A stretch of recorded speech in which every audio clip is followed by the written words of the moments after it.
Okay, Jake and TJ here. We just saw Star Wars The Rise of Skywalker, Episode 9 to the Skywalker Saga. Yeah.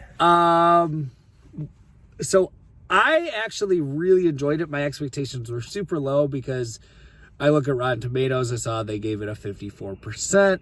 And I was like, oh no, this is going to be awful. I went in, low expectations, didn't expect anything. I really like action. I like plot too. Of course. And the action's really cool in this movie. What did you think? You bothered to mention the plot, Jake. What do you have to say about that? I enjoyed that.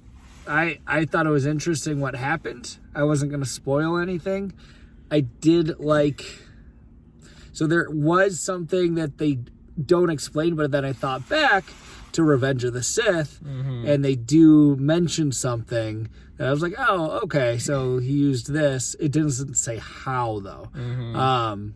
So I'm guessing that was your biggest gripe with it. What? Well, I was trying not to spoil anything. What's the biggest gripe?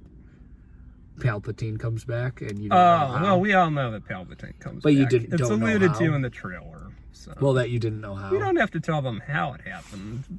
He does come back, like the trailer. So I thought that was interesting. I thought what happened with him was interesting. What was your problem with the movie? I didn't really like it that much. I don't know why.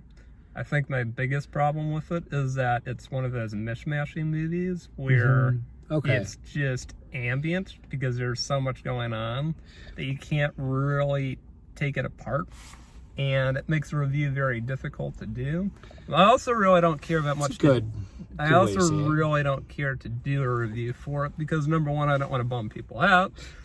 Number two, it's not a good movie for a review because number one, it's just not a very good movie, and number two, it's not the kind of movie you can really take apart and analyze because everything's been shoved together in this. I'm not even sure how long we were in the theater. How long the movie was? 2.5 hours. Because it looked like it was an hour long. It's 2.5 hours. So there was an hour and a half I just can't account for. Wow. Apparently it was 2.5 hours. It felt more like an hour. Well, that's a good thing. That's usually a good thing. I guess.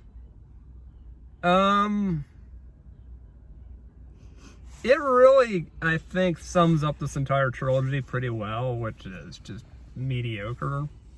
It's not a good trilogy. I like the prequels more.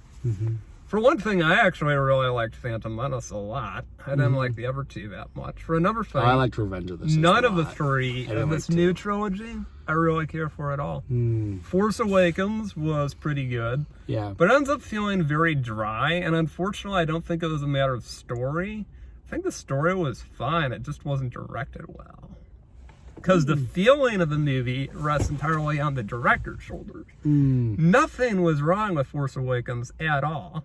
But if you watch it, you don't feel good about watching it. It's a cold movie. I can see where you're coming from. Unfortunately.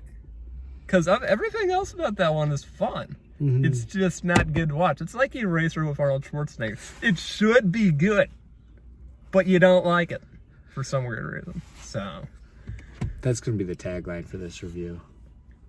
What? Star Wars is like Eraser with Arnold Schwarzenegger. Well, Eraser was also a fun movie. It just wasn't directed well. Episode 7 or Episode 9? Episode 7, actually. Was like, yeah, because fun stuff, good plot. I mean, there wasn't much. I thought Episode 7 was directed well. Good action, good characters, but you don't enjoy it for some weird reason. And I think you enjoyed Episode 7, and so did I. You just said you did. This is the one you said you didn't enjoy. I enjoyed Episode 7 the most. Right. Okay. Comparatively speaking.